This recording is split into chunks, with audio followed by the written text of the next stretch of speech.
Hello, and welcome to Sobercast, where we provide AA speaker meetings and workshops in podcast format.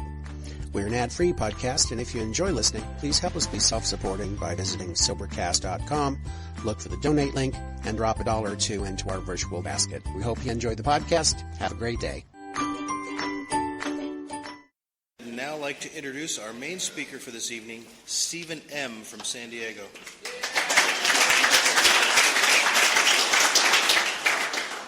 My name's Stephen, and I'm an alcoholic.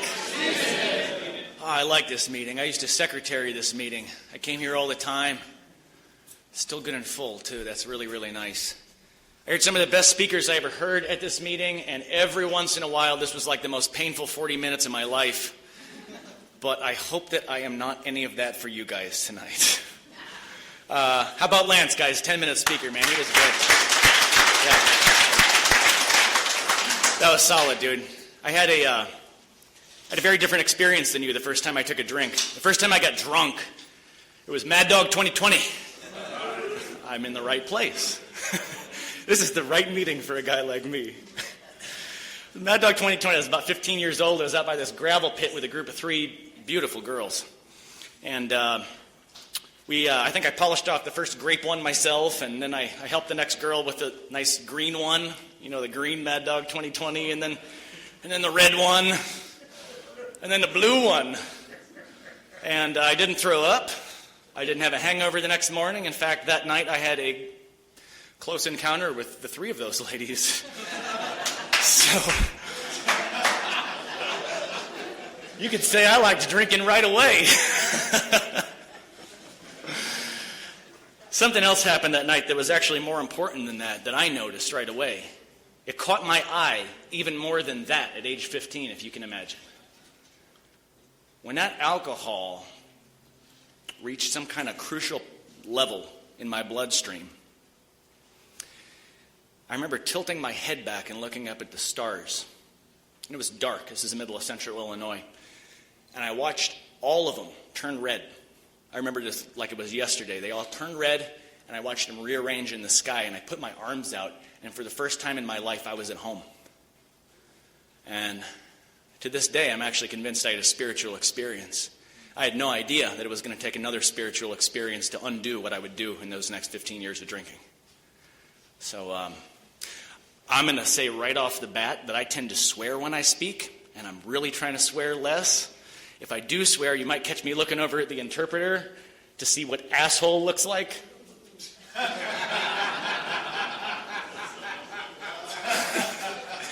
That's good. That's good. Thank you. Now that I got one out of the way, I feel so much better. I drank a lot. I'm not going to spend a lot of time in war stories. I wanted to ask our timekeeper to let me know if I'm still drunk 10 minutes from now. So maybe you guys can do that for me. If I'm still drunk in 10 minutes, can someone shout it out to me? Because, we've been around here for a little while, know that. I'm still new, as a matter of fact. I'm only a little over 5 years sober. My sobriety date is 8/31 of 2012. They called me a week ago to speak at this meeting, so I have a sneaking suspicion that I'm like a second string guy. Someone canceled. Because there's no way but somebody with 5 years is going to be your first choice for this spot. I'm going to do my very best to not get drunk before the end of the meeting is what I'm trying to say. Anyway, I'm not going to waste a lot of time with war stories because my war stories don't help me, and they certainly can't help you guys. I'm only going to tell a few so far as they can help some of the new people to identify. I'm terrible with names, but Shane and Andrew and Bibby Bobby and Tim Tom, welcome. You new guys are maybe the most important people in this room because you're going to keep some of the rest of us sober. I drink for effect. Right from the very first time, I figured that out.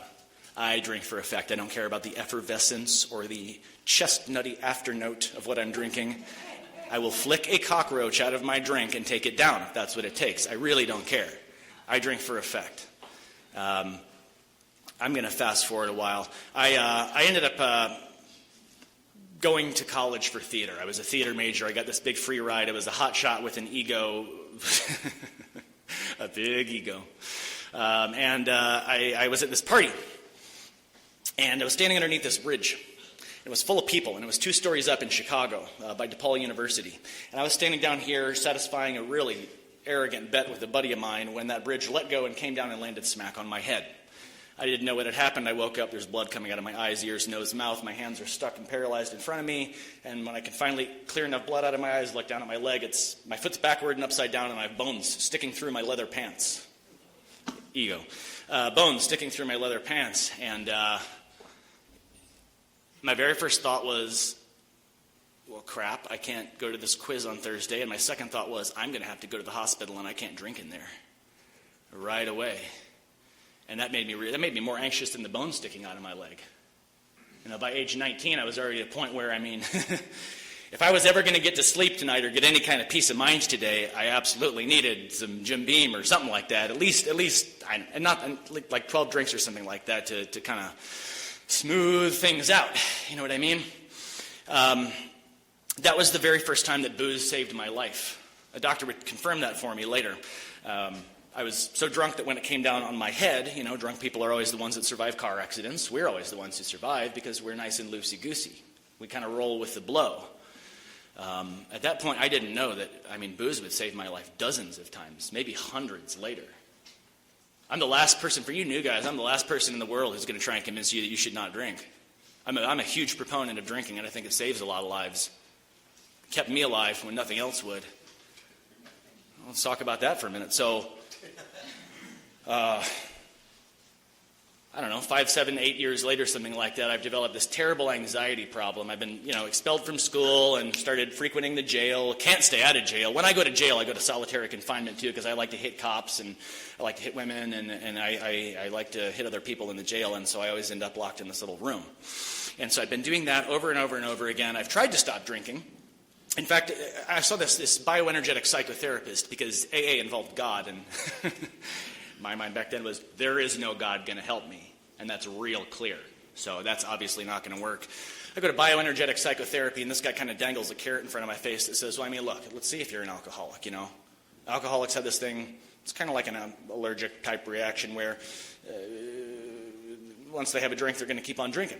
Why don't you try and have 1 drink a day for 7 days? I said, great, you're on. I'm not an alcoholic. I can do other stuff? I said, yeah.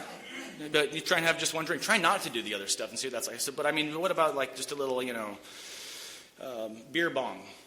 I said, go ahead, it's fine. So I'm doing this. I made it to the 7 days. I made it to the 7 days because there's this wonderful carrot dangling at the end of it. If I can do this, then it means she's going to have to leave me alone about it. My parents are going to have to leave me alone about it. I can continue doing whatever I want when I'm on business trips, and then I can drink like I want to, and everyone will shut the fuck up about it. And I did it. The allergy can be temporarily overcome, is what I found. That's been my experience. It's a little contradictory to what it says in the book, perhaps, except when we think about the fact that it says over any significant period of time. Considerable period of time. That's why, 5 years. Let's move forward. I got to a point where I wanted to take a pair of pliers and just pull the teeth out of my head. I was so uncomfortable in my internal condition. I hadn't worked in 2 years. I was still living off the settlement that I got from that bridge coming off of me, and I was watching those numbers get smaller and smaller and smaller, and my court costs get higher and higher and higher. And I was watching my mental health starting to deteriorate. The anxiety ramps up. I'm on all sorts of medications for that, SSRIs, benzodiazepines, cardiac medicines, all kinds of stuff for these terrible panic attacks and this awful generalized anxiety disorder that even at that point, a fifth of booze, I was still, it was always at least a handle. And that was just to start the night out. I was messy, and I got uncomfortable enough that I just decided to check out. And so I took a few bottles of those benzodiazepines and a few bottles of the sleeping pills and a few bottles of the hypnotics and a few bottles of the heart medicine. I think it was a total maybe 6 bottles of these pills, and I chased it with a fifth of tequila, and I called my sister to tell her I love her and goodbye. My family didn't know where I lived. They didn't have my address. I had moved. I was in San Diego at this point. They're in Illinois. And I took it and I just checked out. Fortunately or unfortunately for me, my sister is a very resourceful woman in medical school, and she was able to have the police somehow track my cell. So I got defibrillated back to life and ended up in that horrible, inevitable situation that statistically there's probably at least 6 or 7 people in this room have ended up in, where you wake up after a suicide attempt and you think, I can't even do that right. Yep, statistically, of course. Where I was mentally at that point, I was dumbfounded that my parents, who had flown clear across the country, were a little bit worried when I busted out a 30-pack of Ice House and went down to the pool after I got out of the hospital. You know what I mean? I knew how to talk to the doctors. I knew how to not get 5150'd. I know the right things to say. It was a big misunderstanding. I was confused about the dosage. I had woken up after I had taken Ambien. I didn't mean to do it. You know, you can get out of the hospital saying those things. I never got 5150'd, and I went down to the pool and started drinking a 30 of Ice House, trying to convince them everything's fine. And in my mind, it really, truly was. It was fine. I just needed to get back to normal and had a little break, and it was nice to be a couple days sober. So it was just time to kind of get back to life and get back to work. I wasn't even close to getting sober at that point, so I need to move forward quickly. About 5 more years of drinking. Jail, jail, jail, less work, less work, less work. I am living in a really, really busted out little Pacific Beach, I guess you would call it a 1-bedroom apartment. Blood on the walls, place smells of cat urine and smoke and all kinds of other foul things. And I was to a point where I was chasing shadow people around my apartment with a knife, practicing hiding in the attic for the next time the cops showed up at my door to arrest me, and getting arrested for chasing people down the street with an axe. My neighbors came home to me pouring kerosene all over their porch and then hosing it off, laughing, saying it was a joke.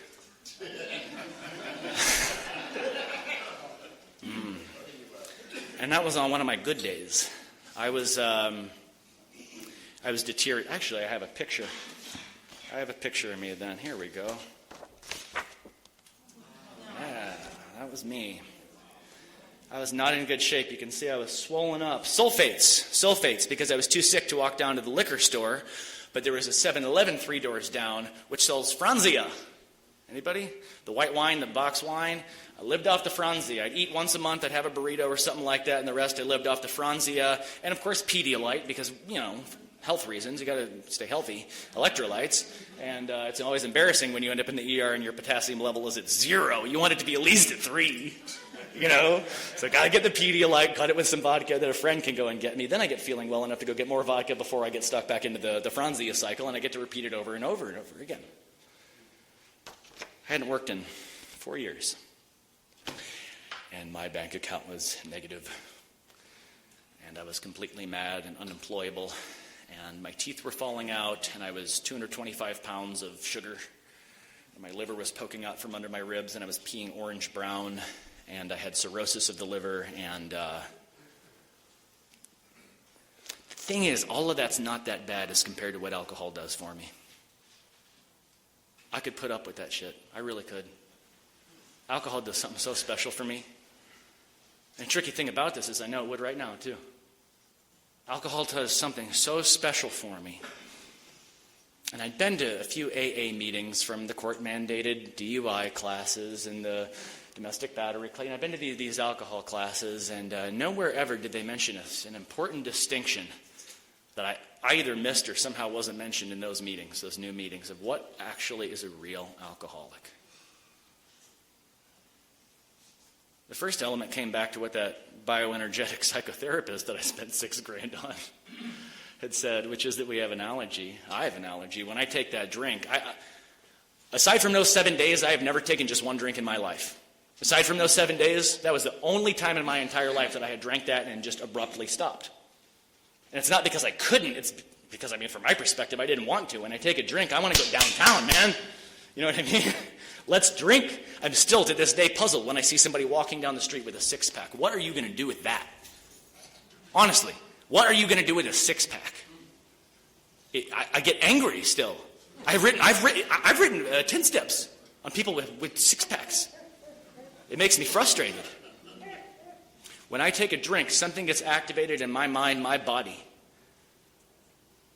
In my post-baccalaureate at Cal State San Marcos, I learned a little bit that it has a little something to do with cytophane, this chemical where alcoholics have a higher concentration of it inside the blood-brain barrier. You could say that. You can call it about a diminished reward response, whatever it is. Science still doesn't know exactly why it is, but physicians will agree to this day, not just in the 1930s, that real alcoholics, chronic alcoholics, exhibit craving after the first drink. And that they think that it's some type of allergic reaction. I had no idea. I just thought I really liked to drink. But that's nothing. The book says it's what? Academic at best? Silkworth said that? Academic at best, if I didn't have the second element of this disease, which is by far the most dangerous, and that's the obsession. I could sit up here and look cool and say, it's been completely removed from me. It hasn't. It hasn't. The idea that somehow, someday, I will control and enjoy my drinking might not be in my conscious mind. It's been wiped clean from that. I know that's not true, intellectually. But somewhere deep down there, you bet your ass, I absolutely, really, truly do believe that I can control and enjoy my drinking. And that's why I'm here tonight. That's why I come to meetings. No amount of bioenergetic psychotherapy, no amount of medical detox, no amount of convincing, no amount of no amount of anything is going to completely remove that. It's in there, and it will come back when I stop doing this stuff. And then there's the third thing which caught up to me that night when I took all those pills, which is the spiritual malady, man. And I know any of you real alcoholics in here know what I'm talking about. It's that part of me so deep down, so sick that nothing could touch it. It's that part of me that's so sick that nothing could possibly help it. That's what it felt like to me. And I identified before I even had a word to attach to it. I knew something was really, really wrong with me. Like bad. I think Freud had something to say about that here on page 27. The doctor said, "You have the mind of a chronic alcoholic. I've never seen one single case recover where that state of mind existed to the extent that it does in you." Our friend felt as though the gates of hell had closed on him with a clang. He said to the doctor, "Is there no exception?" "Yes," replied the doctor, "there is. Exceptions to cases such as yours have been occurring since early times." And this is a psychiatrist. He's a medical doctor saying this kind of stuff. Here and there, once in a while, alcoholics have had what are called vital spiritual experiences. To me, these occurrences are phenomena. They appear to be in the nature of huge emotional displacements and rearrangements. Can you write a prescription for that for me, please, Doc? Ideas, emotions, and attitudes which were once the guiding forces of the lives of these men are suddenly cast to one side, and a completely new set of conceptions and motivations begin to dominate them. In fact, they've been trying to produce some such emotional rearrangement within you. And Roland Hazard went and got drunk.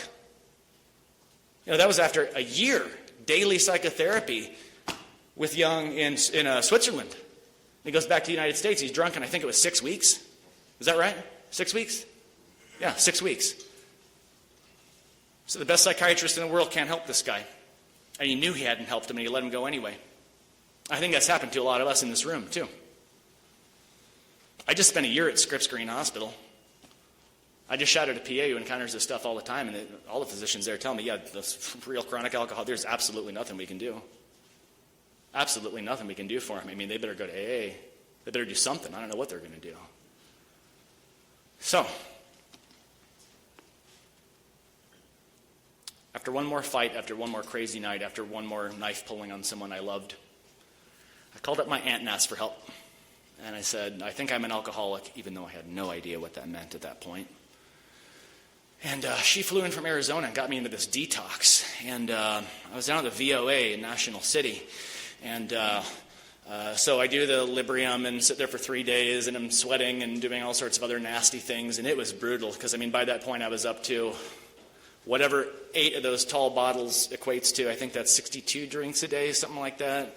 It was a bad detox, And I expected that I might start feeling better, but like a lot of you guys, I sobered up and I felt miserable. I was worse.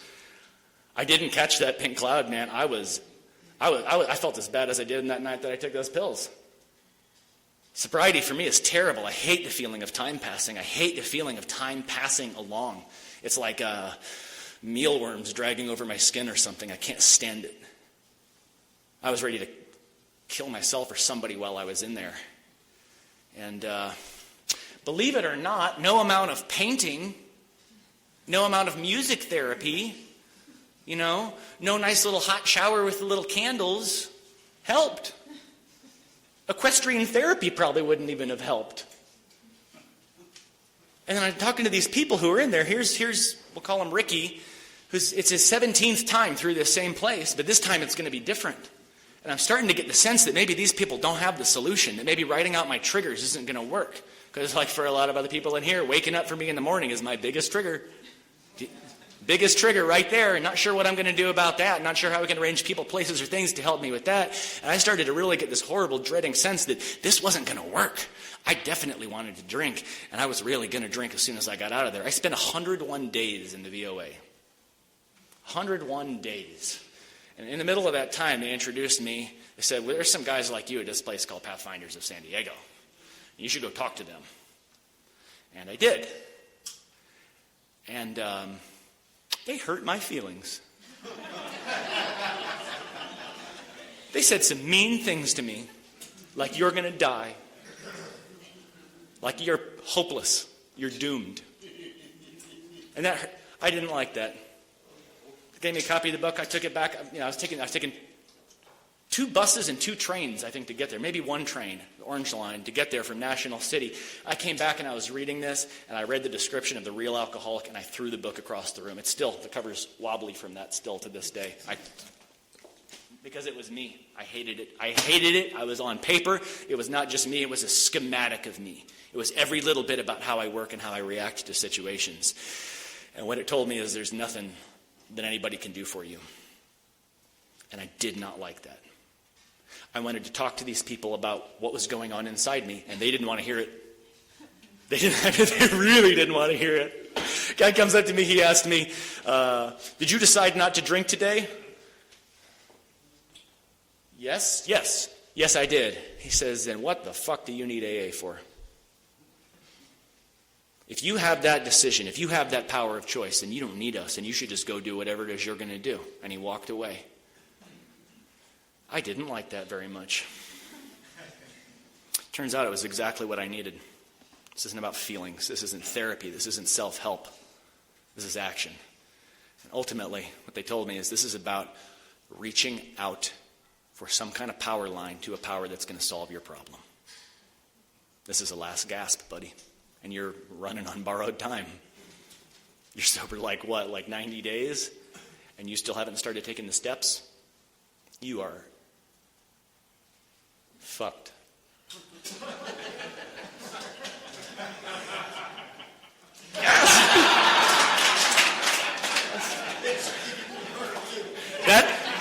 That's the reason to put money in that gold can. This is great. I'm kidding. I love you guys. You're awesome. So I ended up moving into that place. I moved into Pathfinders of San Diego, and I cried my first night there. I was so disappointed with how my life had worked out. It's been 101 days in this place, and now I'm with these losers. And, this is so bad. I used to be a product specialist for Lexus and drove all their prototypes, and what happened to me? I was such a victim. Oh, and they didn't want to listen to me. I got up to that podium, and I tried to, like maybe 105 days sober. You were there. I got up to the podium and I banged on it and I was trying to explain. I about broke that podium and I tried to explain to everyone the metaphysical importance of the Serenity Prayer. That was me in my new sobriety. I was still cocky. The ego's resilient. The ego is resilient. I was already trying to tell people like you, guys who've been around forever, how to do this thing. I was nuts. And I had no idea what I was talking about. But I did have a sponsor and I was taking the steps, and I had a little problem with the second step, and turns out for me at that time the universe was just fine. In fact, then I went bigger. I was like, no, not the universe. Everything. Okay, great, good, Stephen, everything. Yeah, you're willing to accept that there might be some power in everything that's greater than you. And I said, yes. Third step, I had a little issue with that too, because I'd watched guys run around doing some kind of shady stuff who had taken the third step, who had talked about, I've turned my life and my will over to power and care of God. No, you haven't. No, you haven't. Look at you. Judge and we don't judge in AA though. We don't judge around here. You haven't done that though. Look at you, man. I mean, if I do this, I'm gonna have to do it right. And it finally was explained to me, look, it's just a decision. Just because you make a decision to buy a house, you haven't bought the house yet. You don't own that house. It's not yours. You just made a decision to buy the house. You want to decide to do the rest of these steps? I said, yeah. Okay, great. Then let's pray. And I prayed, and it actually felt kind of good. Nothing really happened to me afterward, as far as I could tell. And I took about 2 months and 8 hours to write my fourth step. And when I finally did finish that thing, I went to the park and I read it off, and I was ready to be like blown away. Maybe this was going to be a little different than all that therapy I'd done, even though it was pretty much the same thing. We're going to identify some character defects. Okay, great, let's do it. And I took the fifth step, and honestly, I didn't feel any different. I mean, I was glad I had done it. I went back home and did my little 6 and 7, and I tried to force the spiritual experience along and make a little tear, But I was just forcing it. Self-will. This was going to happen on my terms, and it was going to happen right now. It was going to happen the way it says, just like it in the book. It's going to happen that way. It has to happen that way. And I was a little worried when I didn't feel anything exactly electric happen. I was watching all the guys around me kind of light up and get this thing, and they looked like they were kind of jacked into this power, and they were getting it, and like they were coming to this meeting, and it kind of wasn't happening for me. So that's when this first kind of God shot came through in my life. I'm making my little 8-step list, and I moved over to House 2 at Pathfinders, and I said, look, I'm kind of don't have really much money for rent, so I was a massage therapist. I was licensed at that point. How creepy is that, a guy like me? Want a massage? Got an axe. Kerosene.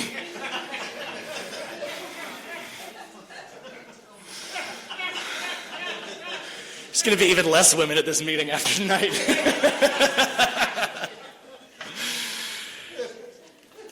A friend of mine showed me something on Craigslist that said, hey, it looks like there's a spa opening up in Golden Hill. They're looking for me. I said, I'm going to go. I mean, I can't take work right now. The only time that Steve Sapp is going to let me work is for this 3 or 4 hour window Wednesday afternoon. So, I mean, I can't take a job, but I'll go to get practice interviewing. So I did that, and they offered me the job. Wait a minute. I told them, I was like, I'm sorry. I have to tell you, I don't think I can really accept because I can only work in this little window. And she looks over at her sister, and she's like, you got to be kidding me. And they turn the paper around to me, and they have that exact time window circled. They said, we're actually going to be in the process of expanding. We're not looking to hire you for another 3 or 4 weeks, and it would only be for the window you just told us. Okay, cool. Then yes. And I got a job.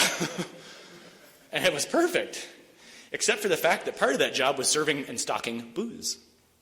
Because it was a spa. So I was going to be serving white wine and mixed drinks and beer. And I was going to be left alone with that stuff while I was living in the recovery home. But it was interesting to me because it was a chance to say, let's see if this thing really works. Okay. How much faith am I really going to place in this program? How much faith am I really going to place in this God that I don't believe in? Let's see if this works. And if it doesn't, at least I can have a drink.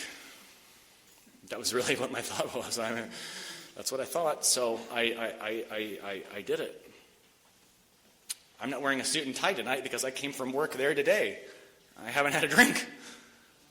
Kind of miraculous. I hadn't even taken the steps yet, and actually I didn't take a drink while I was handling that stuff. And I won't tell you that didn't smell and look real good sometimes when I was still new.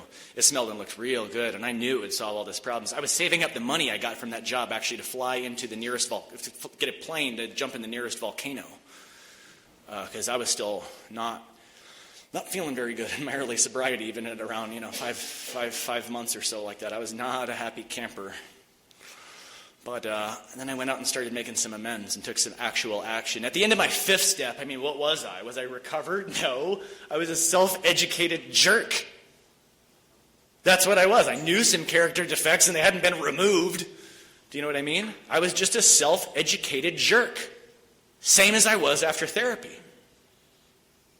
But when I started going out and making amends, something kind of switched over in me a little bit. And I started getting this kind of sense of like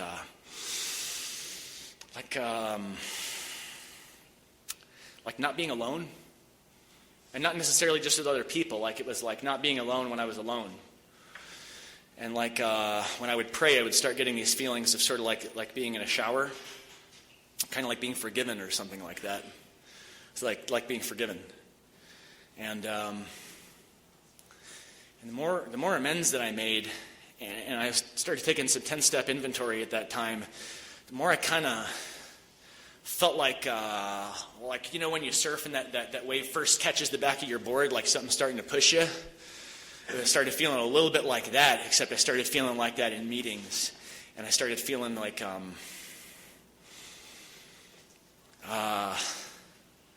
not miserable. I started feeling not miserable, like more often than not. And I was still hurting a lot, and I got into a lot of pain one day, and I went and complained to my sponsor. I was like, look, I've been sober. I know if I come to tell you that, the obsession hasn't been removed, what you're going to tell me is, well, you haven't taken a drink, and if the obsession hadn't been removed by now, you would have taken a drink. But what I'm telling you, Mike, is like, I still got this to drink, and not to drink, to drink, and not to drink, to drink, and not to drink, always ringing in my head, and it's so much noise in here that I can hardly stand it, So if that's not the obsession, you got to tell me, Mike, man, what is it? What is that then? What is that? He went, selfishness. And he walked away. Selfishness. And it was. I remember I wrote this little chicken crap inventory when I was on the trolley one day, and I wrote it, I'm resentful at douchebag guys with hot girlfriends on the train. I was. I didn't have one. I had a girlfriend, but she wasn't that hot. Did I mention I was not recovered? It's a terrible thing to say. That was the next resentment. I started writing all this stuff out. I was getting honest, and I was like, oh my God, I'm using this woman because I'm afraid of being alone. I don't even really like her that much. I'm just scared of being alone, and I'm resentful at these guys in the train because I need that, because I guess I think it's like the job of a woman to entertain me and complete me and like be my best friend and my confidant and my advisor and my partner and do all these things for me. And I was like, oh my God, like I'm really like a worse dirtbag than I know. And now I have to go make amends to all my ex-girlfriends. Oh my God, And then, from that little chicken crap 10-step, this little like seemingly benign resentment came all this stuff that I had no idea. And again, it's not therapy. It's not about me correcting this. Kind of neat. I just need to clean up the crap between me and the people I've harmed, or else I'm disconnected from those people, which is to say I'm disconnected from God. And it was when I started connecting with these people again, and especially with the people in AA, that it's like I started to feel like this sense of like I not just understood, I've been trying to understand God for 20 years, thank you, but like I kind of like knew God a little bit. And I left Pathfinders. After I left there, I ended up having a barn-burning spiritual experience after I sponsored guys. I had a white light, felt like I floated up off the ground, got bathed over with this water shining beneath me and forgiven. It was like really intense. And I was still agnostic. When that happened. And for a while after. I can tell you, not anymore. My relationship with God is paramount to me. It comes before everything. I'll lose all the rest of everything that I've got without it. I know I will. I had a spiritual experience as the result of taking the steps of Alcoholics Anonymous. I have not been the same person since then. At about 2.5 years sober, I got to that point where I was like, okay, so I figured it out. I can stay sober. I can stay employed and reasonably happy while I'm sober. That's what usually happens around 2 years. Okay. Now what? And that was sort of the big question. I'm thinking about this, I'm thinking about that. What should I do? Should I go back to school? I have a worthless degree in theater. What am I going to do with that, right? I have a bachelor's of fine arts from Columbia College Chicago in theater. I don't want to be doing massage therapy forever, but I really like the health field, blah, blah, blah. I was looking for all this clarity, and I had a very specific question that I was asking God about. Should I be going back to school to get into medicine? That's a huge commitment. You want to take a guy with a liberal arts degree and have him, practice medicine? A huge question. And I sat on that question, asking God for like 3 months, and I wasn't getting any answer. And so, of course, I come back and complain to Mike. I've been asking God about this for 3 months. I'm not getting any answer. Where's this fourth dimension? Where's this God consciousness? Where is this? I don't feel like I have that. How much are you meditating? Define meditating. Like most of us. Formally meditating, sitting down, quiet time, breath focus with God, something like that. Maybe something like breathing in God, breathing out fear. Maybe like shutting up and just trying to keep coming back to the breath. How much are you doing that per week? 5 or 10 minutes. He goes, oh, okay, I get it. So I just want to be clear. I just want to make sure I understand what you're saying. You want like what? Like a blinding message to come from God. You want like a clear radio signal from God. But, you want to get that, right? You want to use basically this intuition that you're promised to get that. I said, yes. And he's like, but yet you're not refining your intuition. It's a pretty ridiculous demand to place on God. Told me, I want you to meditate 15 minutes a day for 30 days, and don't talk to me about it until you're done. Just do it. Don't think about it. Don't unearth that seed. It's not going to grow. Just shut up about it. Just do it and come back to me in 30 days. And of course, I came back 30 days later, and the answer was clear as day. Me with all these charges that I have, right? Not nice charges on my record. Not nice. And I've been arrested a lot of times and done some really nasty things. Going to practice in medicine? Yeah, right. There's not a medical school in the world who's looking for a person like that. But the answer that I had gotten was, yeah, do it. Go do it. So I decided to start with, a little general chemistry class and psych class to see if I could get the neurons firing, because I killed a lot of brain cells while I was out there, and I didn't feel nearly as smart as I used to be. So I start doing this thing. It starts going pretty well. I end up getting accepted into this post-baccalaureate at Cal State San Marcos, like AAA ball, right? Like that's not, you're pretty close there. It was good. So I do this post-bac pre-med, and suddenly this guy who can't even show up to the liquor store on time is running a 100-hour schedule. You know what I mean? I'm in the hospital all day. Then I go to work. Then I'm in classes all night. Thank you. And, a hospital is actually letting me go in there and handle their patients. That was a God shot, too, that I don't have time to tell you. But, yeah, big coincidence as to how that happened. Anyway, I don't have the energy for that, somebody like me. And I might not be alone in here, but I have a tendency to, when things are going real well, to kind of pull the roof down on it. Relationships, careers, school, things like that. I want to be clear. Are we at 10 now? Okay, thank you. Or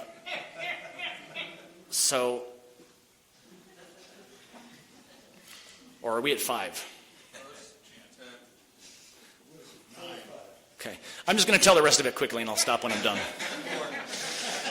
So I'm doing this thing, and the level of discipline that it takes is not something that I really have. I don't really have that, right? So do more AA, the thing that I don't have time to do. That was my sponsor's suggestion. So do more AA. I start doing it, and suddenly I get this discipline. It comes. And I start doing AA in the classroom. I start showing up 15 minutes early, shaking hands, talking to people, helping in what I can, asking questions, admitting what I don't know, right? Doing a little bit of service around the campus maybe. I start doing AA in school, and I start doing AA in the hospital. And suddenly things start looking pretty bright, right? But I still can't I get this news that absolutely talk to a lawyer, no way are you going to be able to get into medical school at this. And we talk to all these medical schools, blah, blah, blah, blah. And I asked God for a little more guidance, and I just kept going. I just kept going. And I decided, okay, it's going to be medical school, but for PA, physician assistant. That's what I want to do. I don't want to be doing this for the next 10 years. I want to be on the front lines sooner than that, and I want to practice emergency medicine. I want to be an emergency medicine PA. And I don't know what's going to happen, and I'm probably not going to get in, but I got to finish this and at least say that I tried. I got to at least say that I tried. And I did everything that I could. I couldn't get all the classes I need. God gave them to me. I didn't have enough money for these classes at this other place. God gave it to me. I didn't know how I was going to possibly stay sober. There's really no way I'm going to get into medical school if I can't speak. I didn't know how I was going to stay sober throughout all of this. How am I going to still sponsor guys with this? Now I'm at 110 hours a week. How can I possibly do this? You're going to get up earlier. You're going to sponsor guys at night. I can't find you to sponsor. You don't have time to go home. I'd go to the Salvation Army. Okay, Go to the Salvation Army. Good. Find a pathetic drunk there. Good. Just go get one. Carry the message. Tried to carry the message. Not waited. Not sat back and waited to carry the message. Tried. Right? And then a kind of remarkable thing happened recently on my 5-year sobriety anniversary, which is I got an email that read, "Congratulations, you have been accepted to the Yale School of Medicine class of 2020.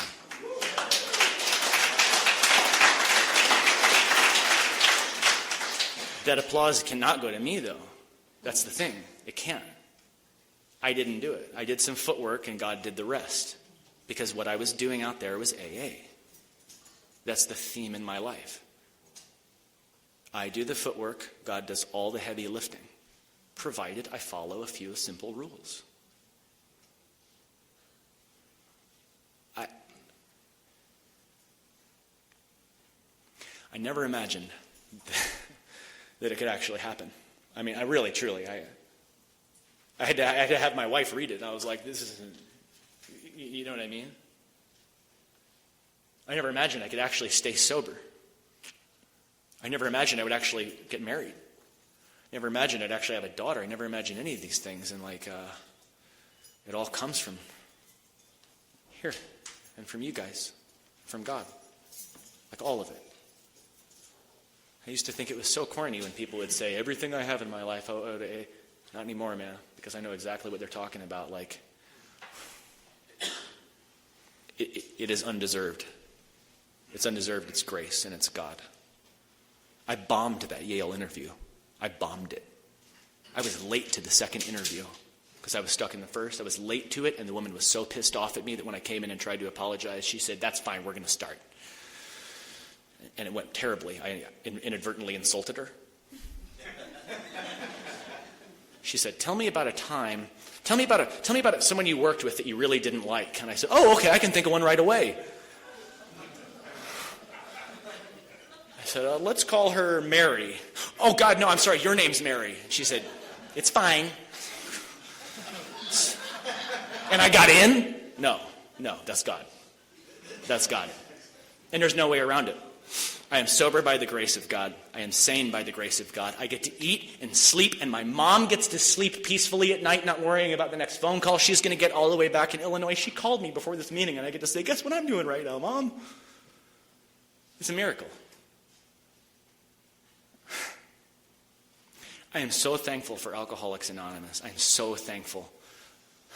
And that's why it was an easy, reflexive choice, knowing my Cubbies are playing in the playoffs right now. I get asked to speak, you betcha. You betcha. I don't even care. It's fine. This meeting is great, and I'm not going to swear. This meeting is great. I love this meeting.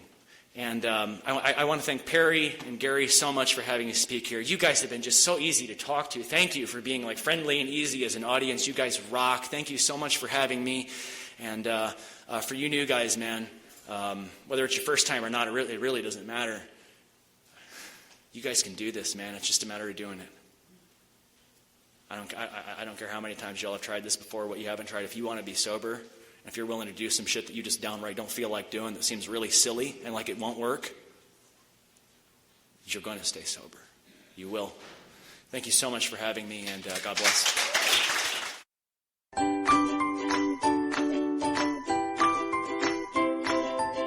Thanks for listening. I hope you enjoyed the podcast. Sobercast is ad-free, and we'd like your help in order to keep it that way. So if you'd like to help us be self-supporting by pledging $1 or $2 a month, visit Sobercast.com and look for the donate links. Thank you very much.